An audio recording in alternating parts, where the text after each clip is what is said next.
I think you either need to be extremely frustrated with your current situation where you want to create a change, or you are extremely passionate about doing something completely out of the spectrum. So change and comfort don't go together. So if you want to be comfortable, your life is not going to change.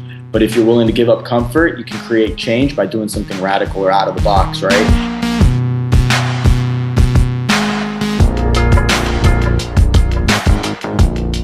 Hey, what's up guys? Michael Crocker here from Millennials on a Mission. I just want to briefly talk about my interview with Jeet. As you saw, that little video snippet with him that I showed before this, I had a great talk with him, great interview. You can access the podcast Millennials on a Mission on iTunes. Just search for it in the search bar in the iTunes store and it should pop up. A couple things that I got from this talk, you know, he said a lot of great things. He really believes that action is the sole driver of whatever your result is. It sounds very, very simple, but like rather than just being stagnant and rather than just sitting around and reading a ton of books and filling your mind with a ton of information, I mean, that can be good for a certain time, but only if you put what you're learning into action. In the interview, I asked Jeet one of the questions, you know, if you didn't go to college or you dropped out of college, can you still be successful? And he's like, yeah, you know, absolutely, you can go for it.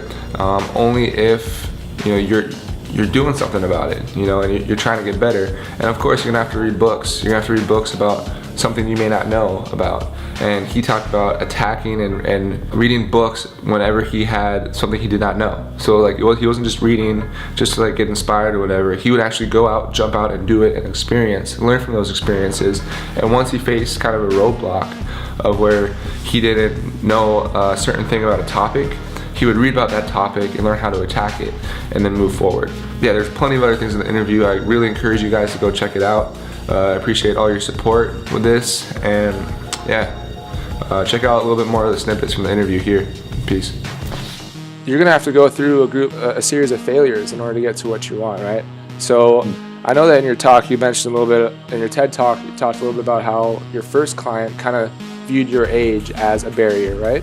So if you mind sharing a little bit about that misconception of failure. The way that I look at failure probably differently than most people is that failure doesn't define somebody or someone unless they allow it to. So let's say I do something, I trip, I fall, I fail at whatever I try to do. Now I have two choices. I can say, forget this, I quit, and be labeled as a failure because I failed at X, Y, and Z. Or I can gather myself, get back up and say, okay, I might have done X, Y, and Z wrong, but here's how I'm gonna do it differently.